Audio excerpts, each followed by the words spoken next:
Well, good afternoon, everybody.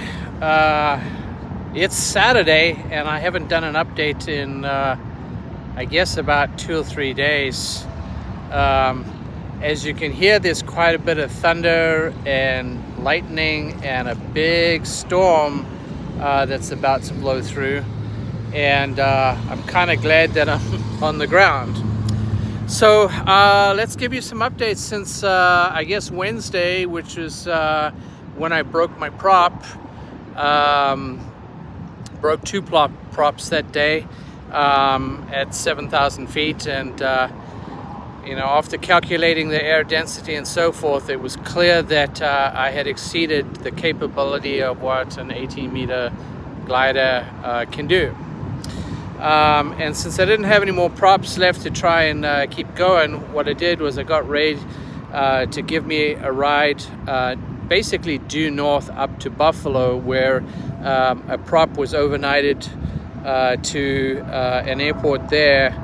And so basically Wednesday night we drove up to Buffalo, and Thursday I helped Ray out at one of his oil fields and managed to fix a big water pump. Actually anyway, I won't go into details about that, but we spent the day working on that, and then finally got the prop and got it all up and running Thursday afternoon, and did a first about a 50-60 mile hop out of Buffalo, and from there onwards. And after that 50-60 mile hop, landed and refueled, and then I did another 3-hour flight which went into the evening, and landed at Sturgis probably around about 11:30 at night.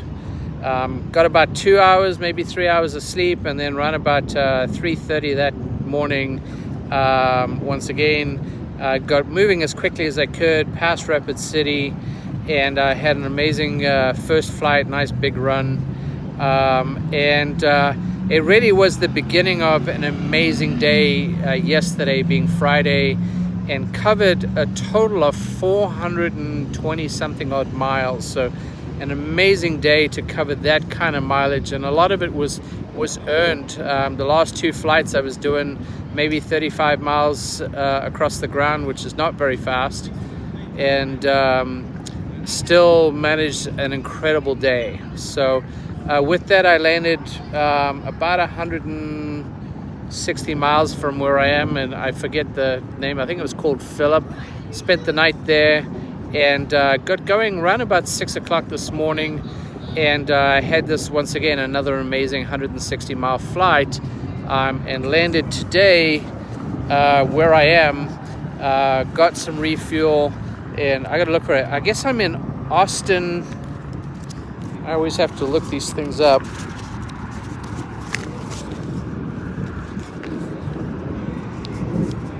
Where am I?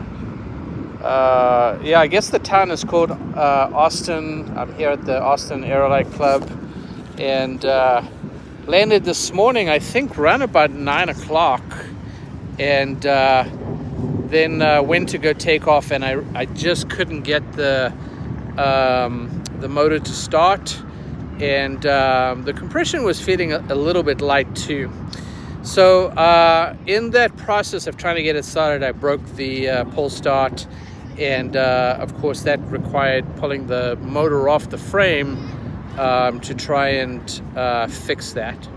So went ahead and did that, took the motor off the frame, fixed the pull start, and then I pulled the head off as well, and threw some solvent in there, because the one thing I was thinking was going on was that I had a bit of some sticky rings is what I thought was going on, since I was using avgas.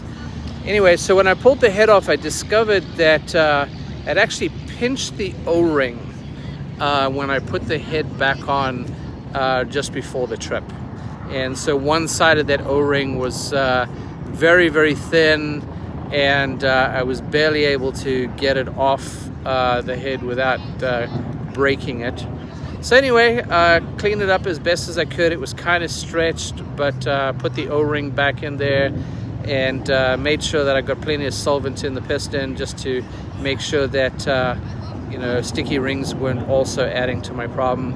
Put it all back together, made a small adjustment to the carb, and cleaned up the spark plug, put that back in, and there you go, wet and fired, and it's ready to fly. But of course, I had been ahead of the storm this morning, and I was expecting to make about another 100 miles today, which would have put me at about 250 and leaving me about, I don't know, 180 miles to do tomorrow. So not very much left, which I'm super pleased about. I mean, literally about 220 miles from here, and I'm in Oshkosh. So with the storm, I lost my window, but thanks to the airport, I have a courtesy car, and I'm able to check into a motel for the night, get some food, recharge up everything, and try and recharge a little bit myself. And then if the storm passes through by the morning, I should be able to get another flight in. And the goal is to arrive just outside of Oshkosh, about 10 miles south of the ultralight route that allows people to come in and land at Oshkosh specifically. So in theory, I could roll into Oshkosh tomorrow night or tomorrow afternoon, but what I'm likely to do is just stage south and then wait till Monday afternoon till the show's officially started and get in there. So it's going to be 7 hours and change, but still a success in completing the whole trip in 7 days, despite having to reposition from southwest Wyoming up to Buffalo. It only really shortened the trip by about 100 miles. So one flight is about all that it really changed. And probably the most significant difference was that it reduced the altitude that I was launching from 7,000 for about 3 flights to have finished off Wyoming.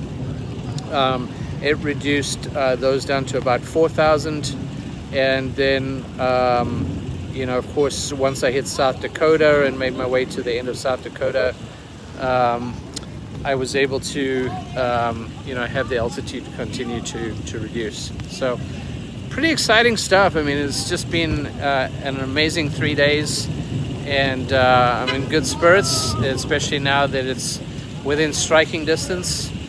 And I really am glad that we're getting pretty close. As you can tell, the rain is coming down pretty strong now, and so we'll wrap this up. I'll post some more stuff and some pictures of all the crazy storm. But there you have it. That's the update. Oh, I'll mention one last thing. If you are going to meet me in Oshkosh, I think let's make it Monday afternoon. We'll do that. And hey, David, see your note there. Yes, things are going pretty well, and we'll be staged outside of Oshkosh by tomorrow afternoon, and then roll into the Oshkosh event into AirVenture